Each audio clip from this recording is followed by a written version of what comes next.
թեման։ Ապրիլի 24-ին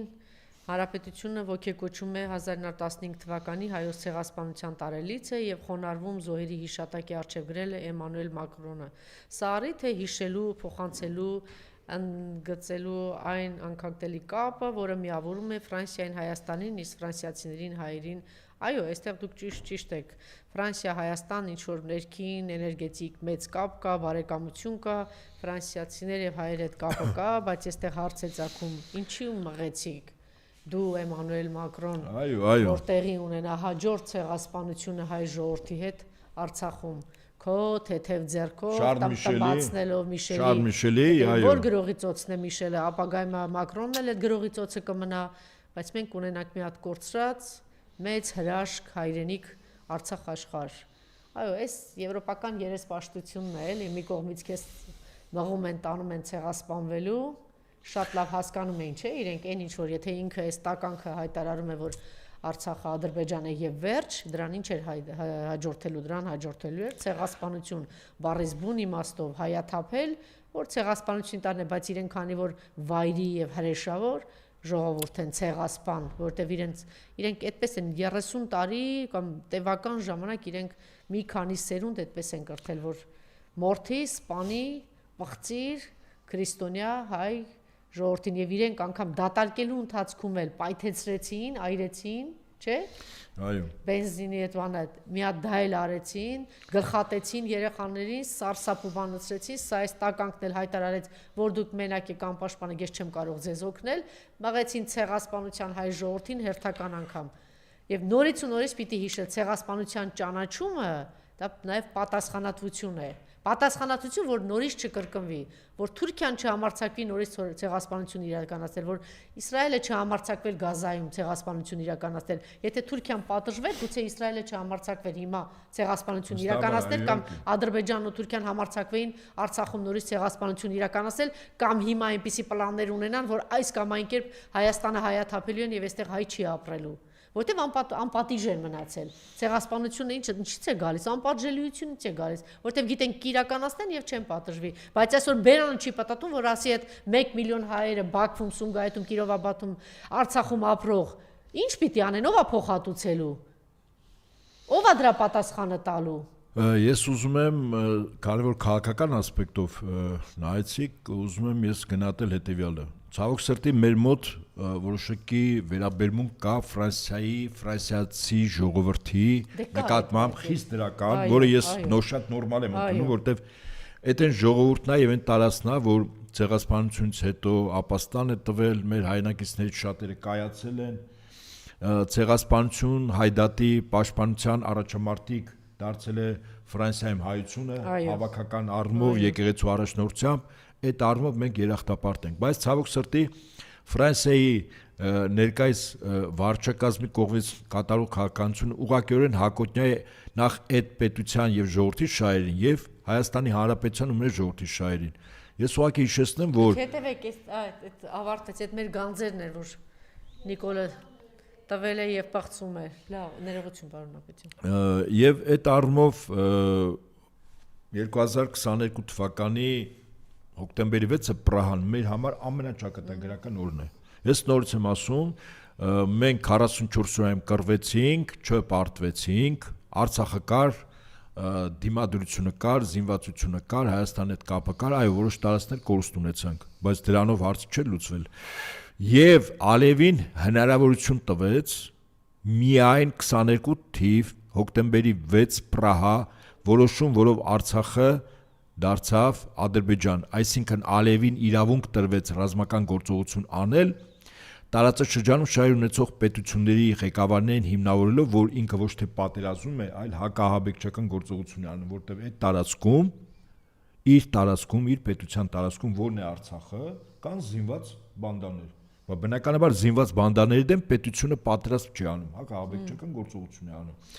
Եվ հիմա կոնկրետ Եվ հիշեցնենք, որ Արցախի ժողովուրդը այդ 120,000-ը, որ մնացել էին այնտեղ, իրենք պաշտպանված էին նոյեմբերի 9-ի Ճիշտ է։ Այո, նոյեմբերին եւ եւս երակողմ, 3 երակողմ, 4 երակողմով պաշտպանված են, որ հարցը պիտի լուծվի։ Հանրապետությունը շարունակում Եվ միջանց կար Հայաստանի հետ։ Այո, բայց ճիշտ է։ սրիկան այնպես արեց, որ ուզում եք Հայաստան մնա, ուզում եք, չգիտեմ, Սյունիք մնա, Միջանցք մնա, պիտի Արցախը տանք։ Հետո Միջանցքը տվեց, հեսա դե կասի, որ ուզում եք Այ հիմա գալիս են հաջորդ։ Բայց չի ասելու, որտեվ իրենք էլ կտոր չեն վերցնելու։ Եթե ինքը այս ընտրություններին մնաց, ամբողջն են վերցնելու։ Ֆրանսիան հիմա բավականին ակտիվ է բոլոր ոլորտներում, Հայաստանում, այդ թվում նաև պաշտպանական ոլորտներում, պաշտպանության նախարարությունում։ Ես մեծ վտանգ եմ զգում, ինչու, որտեվ Ֆրանսիայի ներկայիս վարչակազմը, որն էլ նախորդիվ կատարած գործողությունների համահեղինակներից մեկը Արցախի հայաթափման խնդիր ունի, օրինակ ինչ խնդիր։ Այսինքն ինչ կարող է Ֆրանսիան անել Ադրբեջանին, Թուրքիային, որի գինը Հայաստանը լինել։ Օրինակ ինչու 1916-ից մինչև 1921 թվական Կիլիկիայի Հայաստանում,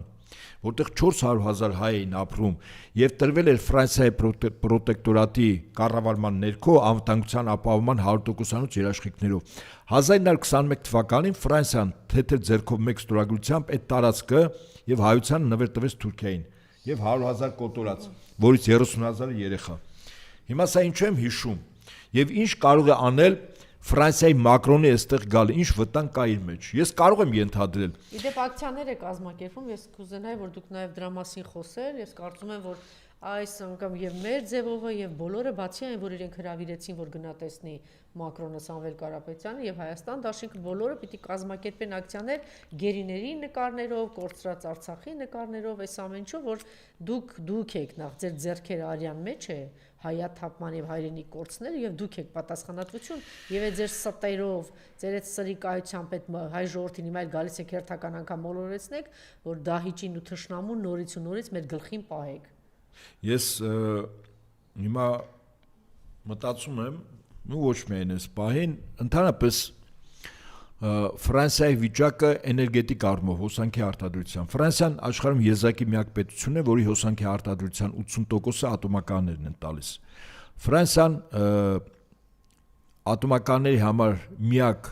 վառելի քանսացող ուրանը բերում էր աֆրիկական 3 պետությունից։ Հիմա այդ պետությունները այլևս Ֆրանսիային չեն տալիս, ընդ որում տանում էր կոպեկներով, արտաքին բաց հանքարդյունաբերությամբ էր զբաղվում եւ շրջակա միջավայրը եւ տեղի 100,000-ավոր քաղաքացիներ բնականաբար ռադիացիոն ֆոնի մեջ։ Հիմա Աֆրիկայից հիմա չի ստանում, օրինակ հիմա Ֆրանսիան ոնց այդ բացը լրացնի, այսինքն որտեղ կա, հիմնականում ասենք ունեցողներից Ղազախստանն է, որը վաճառում է, այսօր թիմեք վաճառող երկիրն է, ուրանը ասենք լավ Ղազախստան, բայց այն գներով չի գնելու ինչ որ Աֆրիկայում կոպեկներով էր տանում, հետո Ղազախստանից Ֆրանսիա բերելու խնդիր կա։ Ոնց է բերելու, օրինակ, այսպես եթե ուշադիր նայեք։ Չէ, նա ինքնաթիռներով չի, նախ Չէ, հատուկ եմ ասում, տանելու է։ Հասկանալի է, բայց ես ճանապարհը ասեմ, դա Ռուսաստանով չի գնալու, ասեմ ոնց է։ Դա բերվելու է Ադրբեջան։ Ուշադրություն դարձեք, Ադրբեջանով Թուրքիա միջերկրական ծով։ Սա է ճանապարհը լինելու, բայց Թուրքիայից Ադրբեջան ոնց որ թե Հայաստանով չէ, պետք է անցնի։ Ուրիշ ճանապարհ չկա։ Հիմա ես ինչի համար եմ ասում։ Սա ուրանի պահով, բայց այս պահին կարծում եմ Ֆրանսիան ավելի շուտ իր ռեսուրսները ներգրավել է նաև գազի նավթի օգտագործման փոխանցի արտադրության եւ նավթից երկրորդական արտադրանք, որի մեջ բենզին եւ այլն։ Հիմա ուշադրություն դարձրեք, տեսականորեն պատկերացրեք, Կիպրոսի մոտ կան վիճելի չեզոք տարածքներ, որտեղ Թուրքիան Կիպրոսի հյուսային մասի մեծ մասը ուրեմն Կիպրոսից գրավել է, կամ ասենք այսպես Հունաստանից, հա, եւ այդ ջրերում միջերկրական ծովի կան հսկայական գազի պաշարներ, ընդ որում այդ պաշարների համար նաեւ կռիվ է գնում Իսրայելի կողմից, որտեղ Գազայի տարածքում, որը ունի ելք դեպի միջերկրական ծով, այնտեղ եւս գազի պաշարներ կան, բայց քանի որ Գազայի ժողովուրդը դեռ այդտեղ է ապրում, այդ տարածքները ափի մերձափնյա շրջանի գազի պաշարները Իսրայելը չի կարող շահագործել։ Իսկ տեսականորեն պատկերացրեք, որ Ֆրանսիայի համար խիստ կենսական է այդ գազի հանքերի արդյունահանման թույլտվություն կամ չխոչընդոտում ստանալը Թուրքիայի կողմից։ Դուք պատկերացնում եք այդ հսկայական գազի պաշարները արդյունահանում է Ֆրանսիան, ասենք Թուրքիայի հետ համատեղ, բայց Թուրքիան պետք է համաձայնվի, առասօր թույլ չի տալիս իդեպ։ Թույլ չի տալիս։ Իսկ օրինակ ես մտածում եմ, որ Ֆրանսիան համաձայնվում է Թուրքիայի այն պահանջներին, որով ինքը ստանում է շահգործման իրավունք այդ գազի պաշարների։ Իսկ գինը որն է, իսկ գինը գիտեք որն է։ Հայաստանից ինձ օրինակ ես մտածում եմ, չեմ կարողանում, հասցես գլխի ընկնել։ Օրինակ Ֆրանսիայի Հայաստանի իշխանությունները բավական լուրջ լծակներ ունեն, հաշվառներով եւ անվտանգային եւ այլ հատուկ ծառայությունների իրենց ներկայություն եւ այլն։ Ինչ է տալու Մակրոնը, ենթադրենք Թուրքիային եւ Ադրբեջանը, որ ստանա թույլտվություն միջերկրական ծովի այդ հսկական գազի պաշարները շահագործելու։ Բիրիքով, չէ, բանցի, այդ բանն էլ։ Հա, բայց ես վստահեցնում եմ ձեզ, որ իրենք չեն զլանա ամեն կիրակի պոեզիայի երեկո կլինի նվիրված հայ ժողովրդին։ Պոեզիայի երեկո։ Երբեմն կոմիտաս կհնչի, ծաղիկներ կդնեն կոմիտասի հուշարձանի մոտ Փարիզում։ Սա ամենայն լրությամբ եմ ասում։ Եկեղեցում, ես էլ եմ լուրջ ասում, պատարակների կմասնակցեն։ Հա, այդ կանեն, հասկանալի է։ Շատ գեղեցիկ բաների մեջ, տոնայնության մեջ այս ամեն ինչը կներկայացվի։ Հասկանալի է, բայց ինքը շատ ազնիվ է այդ առումով։ Եկեք անընդհատ հիշենք, որ Մուրադ Փափազյանը մի քանի անգամ ասեց, որ ինքը ասել է մեր վրա հույս չդնեք։ Այդ մարդը պարզ ասում է, բայց հիմա այդ ասում է, այդ անկեղծ զրույցների ժամանակ ասենք ով է, հա, Փափազյանը։ Փափազյանը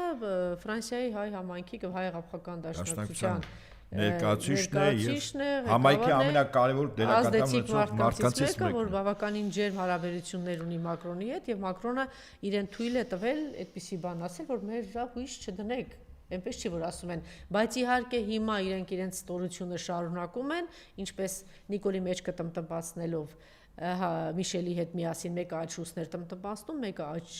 ձախ, որ հայտարարի Արցախը Ադրբեջան է, հրաժարվի դրանից, վաղն էլ նույն հաջողությամբ կտնտպացնենք, ասեն հիմա արդեն Հայաստանի հերթն է։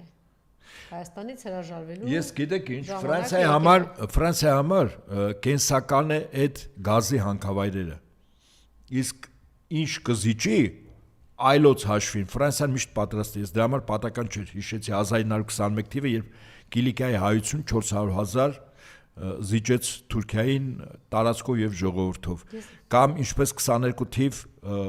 հոկտեմբերի 6 Պրահա։ Հիմա եւս ինչ-որ բան պատրաստում է։ Նախորդ հաղորդման ժամանակ էլ հիշեցի, Լիբանանն էլ չէ, իրենց ազդեցության մեծ հաշվով այո, դա էլ է։ Հա, դա ինչպես ասում են, դա էլ է խուրդելու։ Ոնց ուզում ռմբակոծում են եւ դա էլ է խուրդելու։ Փարիզ բուն իմաստով ցեղասպանություն է տեղի ունենում, ուղղակի բնակելի գյուղական վայրերը ռմբակոծում է Իսրայելի կողմից եւ բոլորը փախչում են այդտեղից, գալիս է հողին է հավասարեցնում եւ հաստատում է։ Այսինքն Իսրայելը իրականացնում է վիժնե զիմլա, այնտեղ ոչինչ պիտի, հետո գալիս վերցնում է, հետո ինքը կառուցի, դա գալիս առաջ ինչ է անում Ֆրանսիան հարց։ Ինչ է անում։ 3 զինվոր է ֆրանսիական զով է, օրը 24 ժամ եթերով ամբողջ աշխարհը տալիս են 3 ֆրանսիացի զինվոր է զով։ Գուցե սրա մասին չխոսեինք, պարոն Հապետյան, եթե իրենց այդքան անազնիվ չգտնվեին, նախ չենք մոռանում, կարող դուք հիշեցրեցիք, թե պարոն Բագրատյանը, որ այստեղ էր, հիշում եք Սահակաշվիլին, երբ որ լարվածություն առաջացավ երեքօրյա այդ պատերազմին, եվրոպական առաջատար ազդեցիկ երկրների բոլոր առաջնորդները Սարկոզիի մասնակցությամբ եկան ձեռք տվեցին Սահակաշվիլուն, կանգնեցին կողքը եւ տեղի ունեցավ, այն ինչ որ տեղի ունեցավ։ Ուրա տարածքը ինչ կորցրեց,